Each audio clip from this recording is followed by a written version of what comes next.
Hello students, today we will start our topic that is non probability sampling method. बहुत important है ये non probability sampling method. Two types के थे हमारे sampling, एक ਤਾਂ ਸੀਗੇ ਆਪਣੇ ਕੋਲੇ ਪ੍ਰੋਬੇਬਿਲਿਟੀ ਤੇ ਦੂਸਰੇ ਸੀਗੇ ਨॉन ਪ੍ਰੋਬੇਬਿਲਿਟੀ। ਠੀਕ ਹੈ, ਅੱਜ ਆਪਾਂ ਨॉन ਪ੍ਰੋਬੇਬਿਲਿਟੀ ਡਿਸਕਸ ਕਰਾਂਗੇ।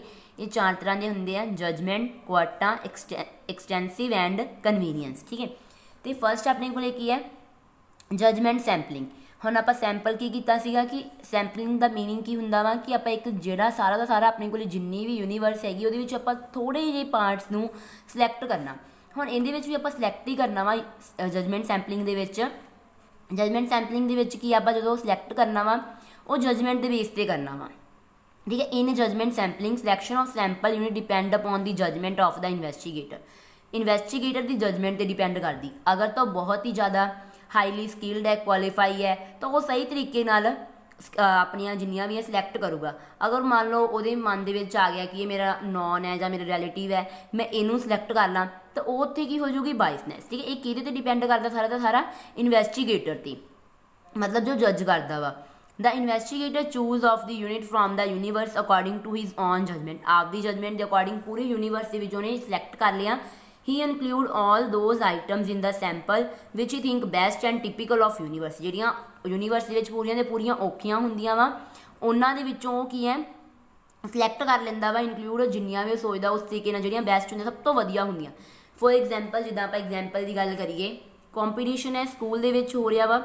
ਠੀਕ ਹੈ, ਉਹਦੇ ਵਿੱਚ ਹੁਣ ਜਿੰਨੇ ਬੱਚੇ ਪਾਰਟੀਸਪੇਟ ਕਰਦੇ ਹੈ, ਹੁਣ ਇਹ ਤਾਂ ਨਹੀਂ ਗਾ ਕਿ ਆਪਾਂ ਵੈਸੇ ਹੀ ਕੋਈ ਆਪਣਾ ਰਿਲੇਟਿਵ ਹੈ ਜਾਂ ਨੋਨ ਹੈ ਆਪਾਂ ਉਹਨੂੰ ਸਿਲੈਕਟ ਕਰਦੇ ਹਾਂ। ਨਹੀਂ, ਆਪਾਂ ਕੀ ਕਰਦੇ ਹਾਂ ਕਿ ਜਿਹੜਾ ਸਭ ਤੋਂ ਜ਼ਿਆਦਾ ਬੈਸਟ ਹੁੰਦਾ ਵਾ ਉਹਨੂੰ ਹੀ ਆਪਾਂ ਸਿਲੈਕਟ ਕਰਦੇ ਹਾਂ, ਤਾਂ ਉਹਨੂੰ ਆਪਾਂ ਰਿਵਾਰਡ ਵਗੈਰਾ, ਠੀਕ ਹੈ, ਇਵੇਂ ਦਾ ਕੁਝ ਦਿੰਦੇ ਹਾਂ। ਮਤਲਬ ਉਹਨੂੰ ਸਿਲੈਕਟ ਕਰਦੇ ਹਾਂ। ਕੀ ਹੈ, ਜਜਮੈਂਟ, ਕਿ ਜਿਹੜਾ ਜਜਮੈਂਟ ਪਰਸਨ ਕਰ ਰਿਹਾ ਵਾ ਉਹਦੇ ਮਨ ਦੇ ਵਿੱਚ ਇਹ ਨਾ ਹੋਵੇ ਕਿ ਮੇਰਾ ਨੋਨ ਹੈ, ਇਹਨੇ ਚਾਹੇ ਵਧੀਆ ਨਾ ਕੀਤਾ ਹੋਵੇ ਇਹਨੂੰ ਤਾਂ ਵੀ ਸਿਲੈਕਟ ਕਰਨਾ, ਇਸ ਤਰੀਕੇ ਦਾ ਨਹੀਂ ਹੋਣਾ ਚਾਹੀਦਾ। ਠੀਕ ਹੈ, ਇਹ ਕੀ ਸੀਗਾ, ਜਜਮੈਂਟ ਸੈਂਪਲਿੰਗ।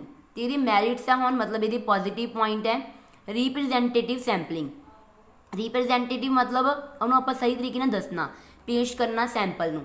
ਇਹਦੇ ਵਿੱਚ ਕੀ ਹੁਣ, ਜਦੋਂ when small number of sample unit are to be selected from the population, then judgement sampling gives more representative sample than random ਨਾਲੋਂ ਵੀ ਜ਼ਿਆਦਾ ਸਹੀ ਤਰੀਕੇ ਨਾਲ ਆਪਾਂ ਨੂੰ ਵੀ ਵਧੀਆ ਤਰੀਕੇ ਨਾਲ ਬਣਾ ਕੇ ਦਿਖਾਉਂਦੀ। ਜਦੋਂ ਆਪਾਂ ਥੋੜ੍ਹੇ ਨੰਬਰ ਸਿਲੈਕਟ ਕਰ ਲੈਂਦੇ ਹਾਂ ਪੂਰੀ ਦੀ ਪੂਰੀ ਪੋਪੂਲੇਸ਼ਨ। ਹੁਣ ਦੇਖੋ ਕਿੰਨੀ ਆਪਣੇ ਕੋਲ ਸਕੂਲ ਦੇ ਕਿੰਨੇ ਬੱਚੇ ਪਾਰਟੀਸਪੇਟ ਕਰਦੇ ਆ। ਠੀਕ ਹੈ, ਜਿਹੜੇ ਸਭ ਤੋਂ ਬੈਸਟ ਕਰਦੇ ਆ, ਠੀਕ ਹੈ, ਸਭ ਤੋਂ ਵਧੀਆ ਹੁੰਦੇ ਆ, ਉਹਨਾਂ ਨੂੰ ਆਪਾਂ ਸਿਲੈਕਟ ਕਰ ਲੈਂਦੇ ਹਾਂ। ਅਤੇ ਉਹ ਕੀ ਹੈ, ਆਪਾਂ ਰੈਂਡਮ ਨਾਲੋਂ ਜ਼ਿਆਦਾ ਈਜ਼ੀ ਹੁੰਦਾ ਉਹਨੂੰ ਰਿਪ੍ਰਜੈਂਟ ਕਰਨਾ, ਸਹੀ ਤਰੀਕੇ ਨਾਲ ਉਹਨੂੰ ਦੱਸਣਾ। ਨੈਕਸਟ ਆਪਣੇ ਕੋਲ ਕੀ ਹੈ, ਸਿੰਪਲ। ਜਿਹੜਾ ਇਹ ਮੈਥਡ ਹੈ ਬਹੁਤ ਹੀ ਜ਼ਿਆਦਾ ਸਿੰਪਲ ਹੁੰਦਾ ਅਤੇ ਕਨਵੀਨੀਅੰਟ, ਮਤਲਬ ਸੌਖਾ ਬਹੁਤ ਜ਼ਿਆਦਾ ਹੁੰਦਾ ਵਾ, ਕਿਉਂਕਿ ਇਹਦੇ ਵਿੱਚ ਕੀ ਹੈ, ਇਨਵੈਸਟੀਗੇਟਰ ਆਪਦੀ ਜਜਮੈਂਟ ਦੇ ਅਕੋਰਡਿੰਗ ਸਿਲੈਕਸ਼ਨ ਕਰਦਾ ਵਾ। ਠੀਕ ਹੈ, ਉਹਨੇ ਸਿੰਪਲ ਕੀ ਹੈ, ਸਿਰਫ ਦੇਖਣੀ ਹੈ, ਪਰਫੋਰਮੈਂਸ ਦੇਖਣੀ ਹੈ, ਉਹਦੇ ਅਕੋਰਡਿੰਗ ਉਹਨੂੰ ਕੀ ਹੈ ਸਿਲੈਕਟ ਕਰ ਲੈਣਾ ਵਾ। ਇਕਨੋਮਿਕਲ ਮਤਲਬ ਇਹ ਸਸਤਾ ਹੁੰਦਾ ਵਾ, ਕੋਈ ਕੋਸਟ ਵਗੈਰਾ ਲੇਬਰ ਵਗੈਰਾ ਇਹਦੇ 'ਤੇ ਨਹੀਂ ਆਉਂਦੀ ਗੀ, ਆਪਣਾ ਟਾਈਮ ਵੀ ਬਹੁਤ ਜ਼ਿਆਦਾ ਸੇਵ ਹੁੰਦਾ ਵਾ। ਠੀਕ ਹੈ, ਨੈਕਸਟ ਇਹਦੀਆਂ ਡੀਮੈਰਿਟਸ ਕੀ ਆ ਸਕਦੀਆਂ ਵਾ, ਮਤਲਬ ਇਹਦੀਆਂ ਵਿੱਚ ਕਮੀਆਂ ਕੀ ਹੈ ਜਜਮੈਂਟ ਸੈਂਪਲਿੰਗ ਦੇ ਵਿੱਚ। ਹਿਊਮਨ ਬਾਇਸ, ਸਭ ਤੋਂ ਮੇਨ ਪ੍ਰੋਬਲਮ ਕੀ ਆਉਂਦੀ ਆ, ਹਿਊਮਨ ਬਾਇਸ ਦੀ। ਹਿਊਮਨ ਬਾਇਸ ਮਤਲਬ ਕੀ ਹੈ, ਆਪਸ 'ਚ ਭੇਦਭਾਵ ਕਰਨਾ। ਕਿ ਇਨਸਾਨ ਦੇ ਨਾਲ ਆਪਾਂ ਭੇਦਭਾਵ ਕਦੋਂ ਕਰਾਂਗੇ, ਜਦੋਂ ਆਪਣੇ ਮਨ ਦੇ ਵਿੱਚ ਕਿਸੇ ਤਰ੍ਹਾਂ ਦਾ ਕੋਈ ਆ ਜਾਂਦਾ ਕਿ ਇਸ ਪਰਸਨ ਨੂੰ ਮੈਂ ਜਾਣਦਾ, ਤਾਂ ਇਹਨੂੰ ਮੈਂ ਜ਼ਰੂਰ ਸਿਲੈਕਟ ਕਰਨਾ ਹੀ ਕਰਨਾ ਵਾ। ਠੀਕ ਹੈ, ਉਸ ਕੇਸ ਦੇ ਵਿੱਚ ਕੀ ਹੈ, the major limitation of this method is that it is affected by personal bias of the investigator. Personal ਸਿੱਧੀ ਇਫੈਕਟ ਪੈਂਦੀ ਹੈ। He deliberately select the sample unit to ਆਪਣੇ ਕੋਲ ਕਿ ਸਰਵ ਹਿਜ਼ ਓਨ ਪਰਪਸ, ਆਪਦੇ ਪਰਪਸ ਲਈ ਜਾਣ ਬੁੱਝ ਕੇ ਸਿਲੈਕਟ ਕਰਦਾ। ਜਿਹੜੇ ਸਹੀ ਤਰੀਕੇ ਨਾਲ ਨਹੀਂ ਵੀ ਕਰਦੇ, ਉੱਥੇ ਕੀ ਆ ਗਈ, ਪਾਰਸ਼ੈਲਿਟੀ। ਤਾਂ ਇਹ ਕੀ ਹੈ, ਹਿਊਮਨ ਬਾਇਸ ਕਰਦਾ, ਉੱਥੇ ਭੇਦਭਾਵ ਆਪਣੇ ਕੋਲ ਜ਼ਿਆਦਾ ਆ ਜਾਂਦਾ। ਨੈਕਸਟ ਹੈ ਸੈਂਪਲਿੰਗ ਐਰਰ, ਮਤਲਬ ਜਦੋਂ ਆਪਾਂ ਸਿਲੈਕਟ ਕਰਦੇ ਹਾਂ ਉਹਦੇ ਵਿੱਚ ਐਰਰ ਆਉਣ ਲੱਗ ਜਾਂਦੇ ਹੈ। Due to personal bias there is possibility of sampling error. ਠੀਕ ਹੈ, ਐਰਰਸ ਦੇ ਵਿੱਚ ਆਪਣੀ ਮਤਲਬ ਆਪਾਂ ਨੂੰ ਪਤਾ ਹੈ ਕਿ ਗਲਤੀਆਂ ਹੋਣਗੀਆਂ ਹੀ, ਕਿਉਂ ਹੋਣਗੀਆਂ, ਕਿਉਂਕਿ ਇਹਦੇ ਵਿੱਚ ਕੀ ਹੈ, ਬਾਇਸਨੈਸ ਬਹੁਤ ਜ਼ਿਆਦਾ ਹੋ ਰਹੀ ਹੈ ਇਸ ਕੇਸ ਦੇ ਵਿੱਚ। ਨੈਕਸਟ ਹੁਣ ਆਪਣੇ ਕੋਲ ਕੀ ਹੈ, ਸੈਕਿੰਡ ਮੈਥਡ। ਫਸਟ ਤਾਂ ਸੀਗਾ ਜਜਮੈਂਟ ਸੈਂਪਲਿੰਗ। ਠੀਕ ਹੈ, ਸੈਕਿੰਡ ਕੀ ਹੈ, ਕੁਆਟਾ ਸੈਂਪਲਿੰਗ। ਕੁਆਟਾ ਕੀ ਹੁੰਦਾ ਵਾ, ਆਪਣੇ ਕੋਲ ਜਿਹੜਾ ਸੈਂਪਲਿੰਗ ਹੈ, in this method the population is divided into two different groups or classes according to different characteristic। ਮਤਲਬ ਉਹਨਾਂ ਨੂੰ ਆਪਾਂ ਅਕੋਰਡਿੰਗ ਕਲਾਸਿਸ ਦੇ ਅਕੋਰਡਿੰਗ ਵੰਡ ਦਿੰਦੇ ਹਾਂ। ਠੀਕ ਹੈ, ਉਹਨਾਂ ਦੇ ਕਰੈਕਟਰਿਸਟਿਕ ਜਿੱਦਾਂ ਦਾ ਵੀ ਹੁੰਦਾ ਵਾ of the population and some percentage of different group in total population is fixed। ਉਹਨੂੰ ਆਪਾਂ ਫਿਕਸਡ ਕਰ ਲੈਂਦੇ ਹਾਂ। ठीक है। क्वार्टर सैंपलिंग ਦੇ ਵਿੱਚ ਆਪਾਂ ਅਲੱਗ-ਅਲੱਗ ਗਰੁੱਪਸ ਦੇ ਅਕੋਰਡਿੰਗ ਡਿਵਾਈਡ ਕਰ ਦਿੰਦੇ ਆ। ਫੋਰ ਐਗਜ਼ਾਮਪਲ ਹੁਣ ਆਪਣੇ ਕੋਲ ਕੀ ਹੈ, ਜਿੱਦਾਂ ਸੈਂਪਲ ਲੈ ਲਿਆ, ਠੀਕ ਹੈ। ਆਪਾਂ ਕੋਲ ਕੀ ਹੈ, ਜਿੱਦਾਂ ਆਪਣੇ ਕੋਲ ਸਟੂਡੈਂਟਸ ਹੈ, ਅਲੱਗ-ਅਲੱਗ ਸਟੂਡੈਂਟਸ ਹੈ, ਜਿੰਨੇ ਮਰਜ਼ੀ ਆਪਾਂ ਲੈ ਲਈਏ। ਮੰਨ ਲਓ 5 ਆਪਾਂ ਸਿਲੈਕਟ ਕਰਨੇ ਆ 50 ਸਟੂਡੈਂਟਸ ਆਪਣੇ ਕੋਲ ਗਰੁੱਪਸ ਕਿਵੇਂ ਹੈ, ਜਿਵੇਂ ਆਪਣੇ ਕੋਲ ਕਮਰਸ ਹੋ ਗਿਆ, ਠੀਕ ਹੈ, ਨॉन ਮੈਡੀਕਲ ਹੋ ਗਿਆ, ਮੈਡੀਕਲ ਐਂਡ ਆਰਟਸ ਗਰੁੱਪ, ਤੇ ਆਪਾਂ 50 ਸਟੂਡੈਂਟ ਹੀ ਸਿਲੈਕਟ ਕਰਨੇ ਆ। ਮੰਨ ਲਓ ਆਪਾਂ 10 ਸਟੂਡੈਂਟ ਸਿਲੈਕਟ ਕਰ ਲਏ, ਠੀਕ ਹੈ, ਇਹਦੇ ਵਿੱਚੋਂ ਆਪਾਂ 20 ਕਰ ਲਏ, 10 ਕਰ ਲਏ, ਤੇ ਇਹਦੇ ਵਿੱਚੋਂ ਵੀ ਆਪਾਂ 10, ਮਤਲਬ ਕਿਹਦੇ ਵਿੱਚੋਂ ਸਿਲੈਕਟ ਕਰਨੇ ਆ ਅਲੱਗ-ਅਲੱਗ ਤਰੀਕੇ ਦਾ। ਮੀਨਸ ਆਪਾਂ ਨੂੰ ਪਹਿਲਾਂ ਹੀ ਡਿਸਾਈਡ ਪਤਾ ਹੁੰਦਾ ਵਾ, ਪ੍ਰੀ ਡਿਸਾਈਡਡ ਇਹ ਪਲਾਨ ਹੁੰਦਾ ਵਾ ਕਿ ਅਕੋਰਡਿੰਗ ਟੂ ਡਿਫਰੈਂਟ ਗਰੁੱਪਸ ਦੇ ਅਕੋਰਡਿੰਗ ਆਪਾਂ ਕੀ ਕਰ ਲਏ, ਸਿਲੈਕਟ ਕਰ ਲਈ। ਚਾਹੇ ਉਹ ਕੀ ਹੈ ਆਪਣੇ ਕੋਲ ਕਮਰਸ ਦਾ ਵਾ, ਚਾਹੇ ਮੈਡੀਕਲ ਦੇ, ਆਪਾਂ ਨੂੰ ਮਤਲਬ ਐਗਜ਼ੈਕਟ ਪਤਾ ਹੀ ਹੈ ਕਿ ਆਪਾਂ ਇਹਦੇ ਵਿੱਚੋਂ 10 ਹੀ ਕਰਨੇ ਆ। ਇਹ ਨਹੀਂਗਾ ਕਿ ਆਪਾਂ ਜ਼ਿਆਦਾ ਬੱਚੇ ਸਿਲੈਕਟ ਕਰ ਰਹੇ ਹਾਂ, ਵੀ ਇਹ ਪਾਰਸ਼ੈਲਿਟੀ ਨਹੀਂ ਹੋਣੀ ਚਾਹੀਦੀ। ਉਹਨਾਂ ਦੀ ਡਿਫਰੈਂਟ ਕਰੈਕਟਰਿਸਟਿਕ ਡਿਫਰੈਂਟ ਗਰੁੱਪਸ ਦੇ ਅਕੋਰਡਿੰਗ ਕੀ ਹੈ, ਉਹਨਾਂ ਨੂੰ ਆਪਾਂ ਕੀ ਕਰ ਲੈਣਾ, ਸਿਲੈਕਟ ਕਰ ਲੈਣਾ। ਹੁਣ ਮੈਰਿਟਸ ਕੀ ਹੈ, ਰਿਲਾਇਬਿਲਿਟੀ ਹੁੰਦਾ ਪੋਸੀਬਿਲਿਟੀ, ਜ਼ਿਆਦਾ ਵਿਸ਼ਵਾਸ ਹੋਣਾ। This method is suitable more reliable as there is a greater possibility of included important units of population in the sample.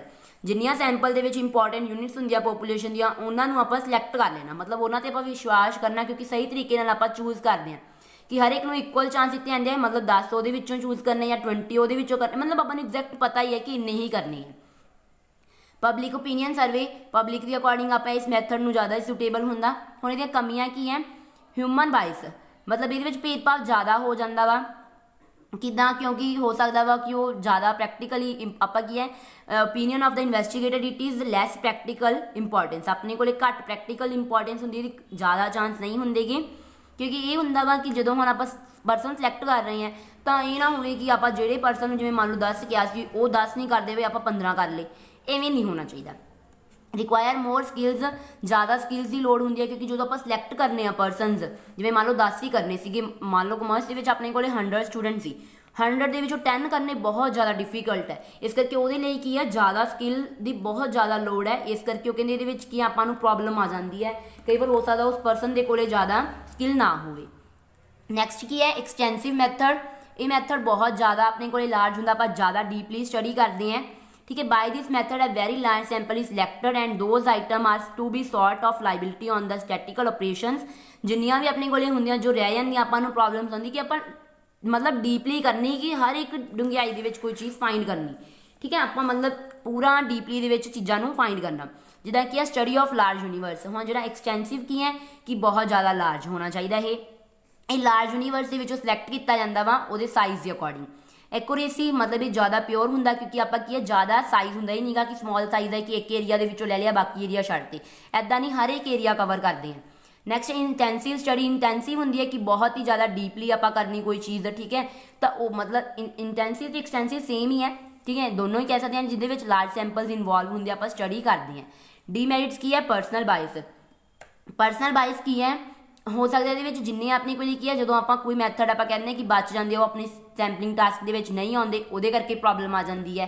Costly method, ਇਹ ਥੋੜਾ ਜ਼ਿਆਦਾ ਮਹਿੰਗਾ ਪੈਂਦਾ ਕਿਉਂਕਿ ਇਹਦੇ ਵਿੱਚ ਕੋਸਟ, ਲੇਬਰ, ਕਿਉਂਕਿ ਇਹ ਕੀ ਹੈ ਐਕਸਟੈਂਸਿਵ ਹੈ, ਪੂਰੀ ਡੀਪਲੀ ਆਪਾਂ ਸਟੱਡੀ ਕਰਨੀ ਹੁੰਦੀ ਹੈ। ਇਸ ਕੇਸ ਦੇ ਵਿੱਚ ਆਪਾਂ ਨੂੰ ਫਿਰ ਥੋੜੀ ਜਿਹੀ ਪ੍ਰੋਬਲਮ ਆ ਜਾਂਦੀ ਹੈ, ਕਿਉਂਕਿ ਟਾਈਮ, ਐਫਰਟਸ, ਲੇਬਰ ਥੋੜੀ ਜ਼ਿਆਦਾ ਚਾਹੀਦੀ ਹੁੰਦੀ ਹੈ, ਕਿਉਂਕਿ ਹਰ ਇੱਕ ਏਰੀਆ ਆਪਾਂ ਕਵਰ ਕਰਦੇ ਹਾਂ, ਉਹਦੇ ਵਿੱਚੋਂ ਪਰਸਨ ਆਪਾਂ ਸਿਲੈਕਟ ਕਰਨੇ ਹੁੰਦੇ ਆ।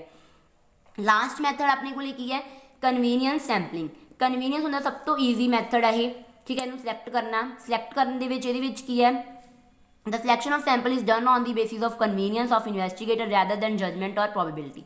ਕਿ ਬਸ ਆਪਾਂ ਜਿਹੜੀ ਈਜ਼ੀ ਹੁੰਦੀ ਹੈ ਉਹਦੇ ਅਕੋਰਡਿੰਗ ਆਪਾਂ ਸਿਲੈਕਟ ਕਰ ਲੈਂਦੇ ਹਾਂ, ਇਹ ਨਹੀਂ ਦੇਖਦੇ ਉਹਦੇ ਵਿੱਚ ਕਿ ਆਪਾਂ ਜਜਮੈਂਟ ਕੀਤੀ ਹੈ ਜਾਂ ਉਹਨੂੰ ਆਪਾਂ ਪ੍ਰੋਬੇਬਿਲਿਟੀ ਮਤਲਬ ਆਪਾਂ ਐਸਟੀਮੇਸ਼ਨ ਨਹੀਂ ਲਗਾਉਣਾ ਗਾ, ਉਹਨੂੰ ਆਪਾਂ ਐਗਜ਼ੈਕਟ ਦੇਖਣਾ ਵਾ ਜਿਹੜੀ ਆਪਾਂ ਨੂੰ ਈਜ਼ੀ ਲੱਗਦੀ ਹੈ, ਠੀਕ ਹੈ। ਜ਼ਿਆਦਾ ਇਕਨੋਮਿਕਲ ਹੁੰਦਾ ਇਹ, ਜ਼ਿਆਦਾ ਐਕੂਰੇਟ ਹੁੰਦਾ ਵਾ, ਠੀਕ ਹੈ। ਆਪਣੇ ਕੋਲ ਇਹਦੇ ਵਿੱਚ ਪਰਸਨਲ ਬਾਇਸ ਨਹੀਂ ਹੁੰਦੀ ਗੀ, ਕਿਉਂਕਿ ਕਨਵੀਨੀਅੰਸ ਮੈਥਡ ਹੈ, ਬਹੁਤ ਹੀ ਜ਼ਿਆਦਾ ਸਿੰਪਲ ਤੇ ਈਜ਼ੀ ਮੈਥਡ ਹੁੰਦਾ, ਠੀਕ ਹੈ। ਇਹ ਸੀ ਆਪਣੇ ਕੋਲ ਜਿਹੜੇ ਟੌਪਿਕਸ ਹੈ, ਇਹ ਨॉन ਪ੍ਰੋਬੇਬਿਲਿਟੀ ਸੈਂਪਲਿੰਗ ਦੇ ਹੈ, ਬਹੁਤ ਹੀ ਜ਼ਿਆਦਾ ਇੰਪੋਰਟੈਂਟ ਹੈ, ਠੀਕ ਹੈ।